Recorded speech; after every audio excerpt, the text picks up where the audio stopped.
ముఖ్యమంత్రి చంద్రబాబు నాయుడు గారు నిన్న టీడీపీ కార్యాలయంలో విలేకరుల ఇష్టాగోష్ఠిలో కొన్ని కీలక అంశాలపై చర్చించారు. ఈ సందర్భంగా విలేకరులు అడిగిన పలు ప్రశ్నలకు ఆయన జవాబిచ్చారు కూడా.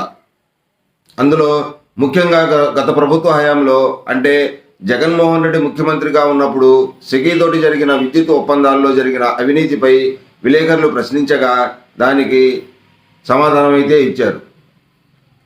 సెకీ ఒప్పందంలో అదాని దగ్గర భారీ ముడుపులు తీసుకున్నారు అని, ఆనాడు జరిగిన అవినీతిపై రాష్ట్ర ప్రభుత్వం ఎలాంటి చర్యలు తీసుకోవడం లేదనే అభిప్రాయం ప్రజలతో పాటు టీడీపీ నాయకుల్లో ఉందనే విషయాన్ని ముఖ్యమంత్రి చంద్రబాబు నాయుడు గారి దృష్టికి తీసుకొని వచ్చారు. దాని మీద స్పందించిన ముఖ్యమంత్రి చంద్రబాబు గారు ఈ ఒప్పందాన్ని రద్దు చేయడానికి అంటే భారీ మొత్తంలో పెనాల్టీ చెల్లించాల్సి వస్తుంది అన్నారు. అంతేకాక అవినీతి జరిగిందని కారణం చూపించి ఒప్పందం రద్దు